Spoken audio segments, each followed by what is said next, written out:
know some of y'all in here all day, like me already. First off, I'd like to say, man, I like to thank Brooklyn for the love and support. I like to thank the Polish people for the love and support of this over 115 years of in the street here, man.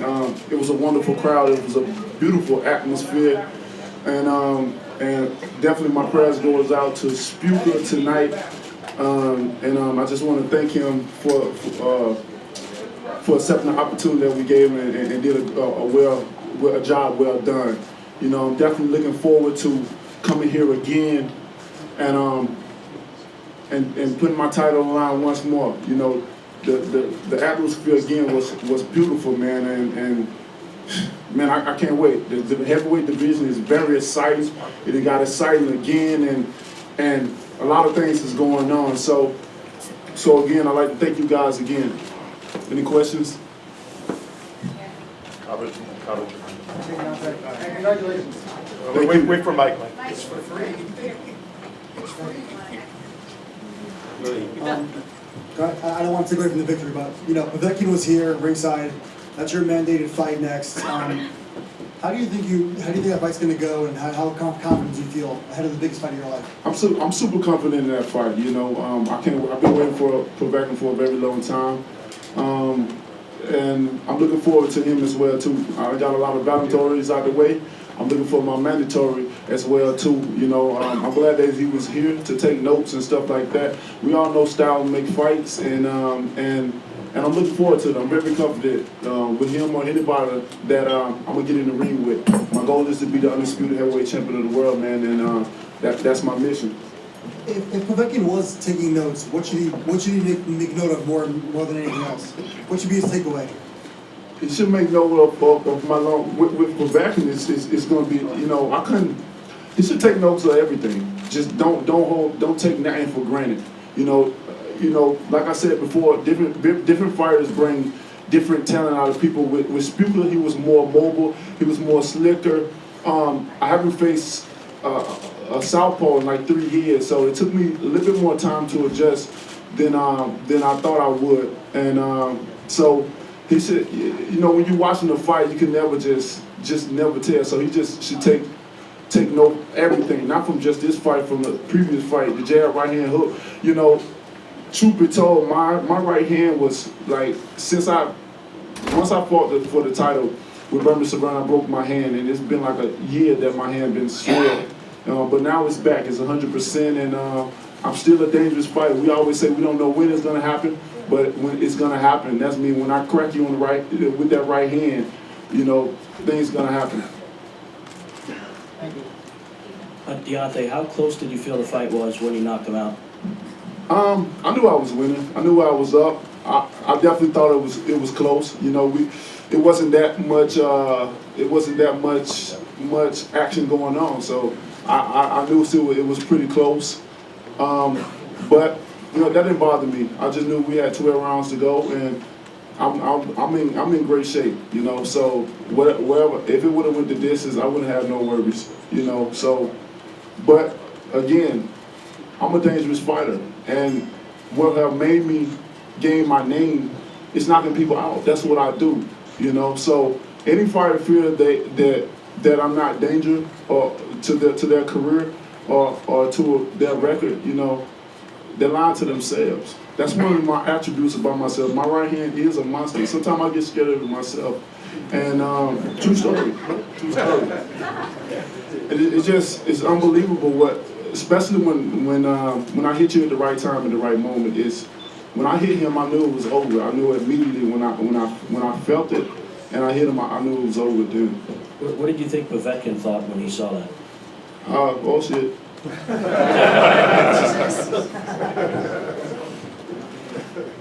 Deontay, congratulations on your third straight title defense. You and I talked about before about we thought Szpilka was going to come out, be aggressive. It was his own crowd. You looked off for, say, the first 3 or 4 rounds. What was it? The crowd? Was it Szpilka's style? What was it about you that you, not yourself? It was just his style, man. He had I got an awkward style, but his style was just crazy awkward. You know, it was almost like, you know, I had to do the chasing, then he come forward. It was just kind of a weird feeling. Just then getting back to the sense of finding the southpaw and stuff like that, just the movement, and the crowd didn't bother me. I really don't listen to the crowd.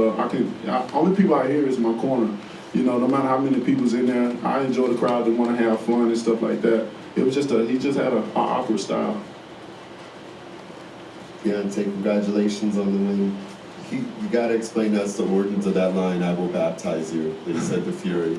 Well, Fury context. Fury he was taking the shit out like a preacher. You know how a preacher get too hot and they start taking out clothes? So,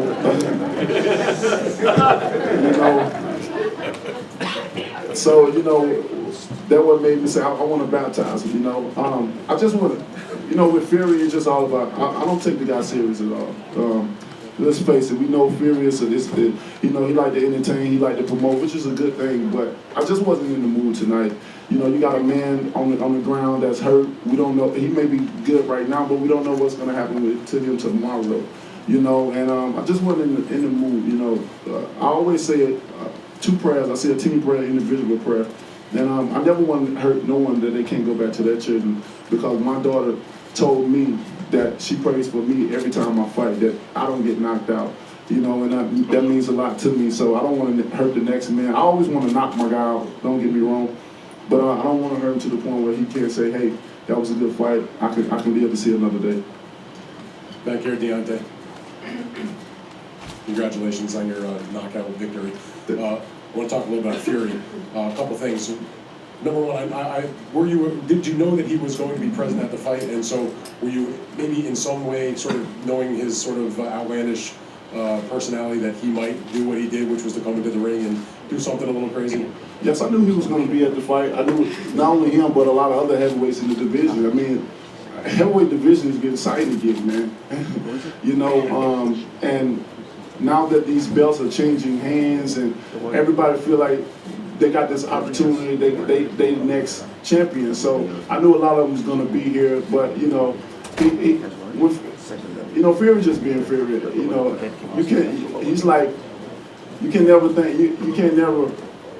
He's unpredictable. I say he's just an unpredictable guy. You just never know. But I know he's like to promote. But like Fury knows, he knows. We've been offering him. We've been trying to fight him for a while.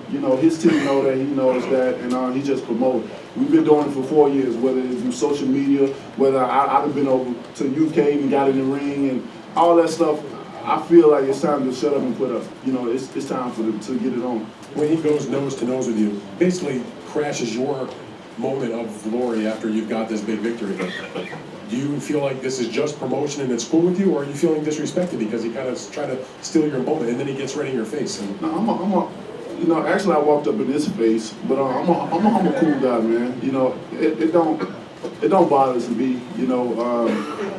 I did the job. I got the job done. What I was supposed to do tonight, and and what he's doing, I know he's trying to promote for the fight and stuff like that. And so I didn't find it with disrespectful. I already, it's Fury. Come on, man. This guy does all kinds of stuff, and it's exciting. It's interesting, and it's good for the sport of boxing. That's what I look at it. It's good for the sport. Deontay, over here. Congratulations on the great knockout. If Povetkin is next, would you be willing to go over to Russia to make that fight happen? Well, I'd have been in Russia. It's time to welcome him to the United States of America. I don't think he's fought here in America yet, and we all know to have that big name, you must get the American fans on your side, and I'm looking forward to getting him out of his zone and to come to America. It's too cold in Russia. Deontay over here on your right. You were inconsistent in terms of hitting him. You hit him with some right hands, but couldn't put them together, it seemed. And then in the 8th, you caught him flush, and he just looked at you. Were you starting to wonder when it was going to take effect? Yeah, well, I'm very patient. That's one thing that I've learned how to become very patient. Most of the time when I hit him with the right hand, I wasn't. My position wasn't right. I wasn't stable enough to hit him. But and due to his awkward style, he had a very, very, very awkward style. and that allowed me to have to sit back. I didn't want to get too cautious. I didn't want to lean in and take risks or anything like that. So I was very cautious in this fight and just wait. I knew when it was time for it to happen, it was going to happen. I knew I was going to catch him some point in time in the fight, and I did. And still. Deontay, and also a question from Mark Breland, was fighting a lefty make it more difficult for you to land that jab, which can be so potent?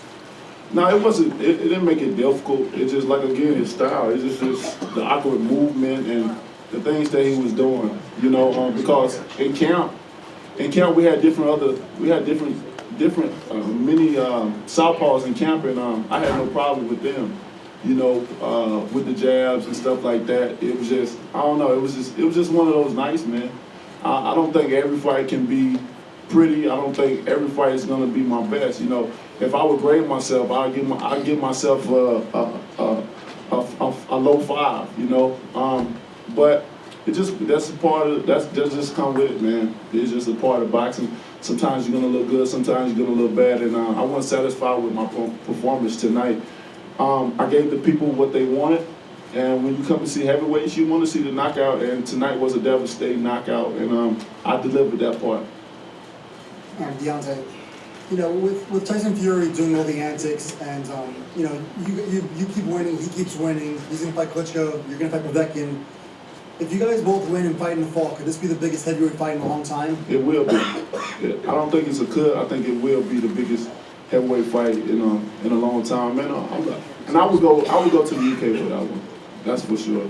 I got a lot of people over there. I got a lot of friends over there as well too. Yeah, I got some of my UK friends, you know, came to support me tonight.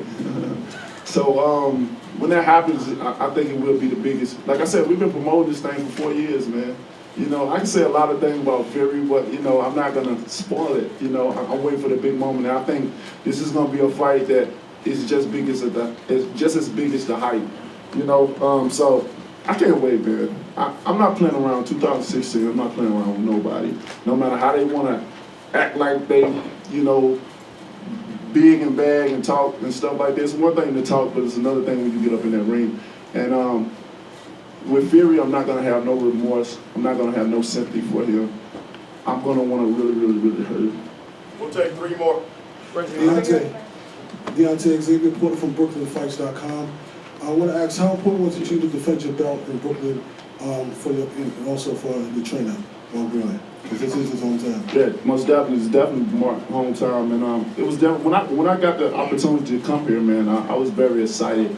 You know, with all the rich history of heavyweights that have been here and done their thing. You know, this is another one to add put my name down in history as well too. So, and it is the media capital of the world. And I was looking forward to making my debut here. We've always done things at the right moment, at the right time, and this definitely been the right time. And I'm looking forward to coming here again. You know, I definitely want to make this a home away from home if possible. So we'll see what happens in the future. Brooklyn came out and showed me much love, and I'll never forget that. That'll always travel with me from this point on. And I'm looking forward to defending my title many, many more times here. 2 more guys. Deontay, Sarah Gruber, Round by Round Boxing. I have a question for you about, you keep saying that Szpilka was so awkward and that's kind of what made it difficult for you in early rounds. Fury being almost the king of being awkward, does that make you more leery about, you know, facing Fury in the future? No, you know, actually with the taller fighters, when you're being taller, it definitely makes it awkward, you know, with being taller. But with him, it's almost like when you're taller, you can't bend down too low. You know, it's a different thing between the southpaw than having a taller fighters. You know, me having the awkward style, him having the awkward style. You know, I don't even know how to answer. You know, because style definitely makes fights, and I can't. You know, and you're right. Your style definitely makes fights, and I can't say what I would do different with Fury than with Szpilka. Only thing I could, cause only way we'll know is if the fight happened, you know. And then also one more. one more question for you. You said that before the fight, you said that you almost prefer to fight southpaws, that you like fighting southpaws. Do you still feel that way? Most definitely. Southpaws give me. I like a challenge in the ring. You know, I like to be able to think. You know, instead of just act. So I definitely enjoy southpaws. Last question. Yeah. One last question. First of all, congratulations, Jonathan, on a fantastic performance. I like your hat. Robert Brazzaro, thank you. I like yours too. You've spoken about unifying the title, and as you know, unlike years past, we have an alphabet city. Now, Fury may win the rematch, but Klitschko could also win the rematch also. You also saw Charles Martin win a piece of the IBF title tonight, and Ruslan Chagav has a piece of the WBA title, the lesser one. Would you be open to fighting these other names if they're presented to you? Oh, most definitely. Most definitely. You know, whoever has to, like I said, my goal is to be the undisputed heavyweight champion of the world. So whoever have the rest of the belts, that's who I want. You know, I want to, like I said, boxing is getting exciting again for the heavyweight division. Why not keep it going? You know, people want to see the great fights. Let's make them happen. You know, I got a great team behind me, and I think they feel the same way as I feel. You know, and so with that being said, whoever has them, that's who I want. You know, of course, in the heavyweight division is fewer fighters, so of course I can't fight the best all the time. You know, because of this ain't not like the welterweight or middleweight or the junior middleweight where you have so many guys in there, so many great guys. It's a small division, but whoever has the titles, that's who I want. Thank you, guys. Okay, thank you, guys. Thank you guys so much.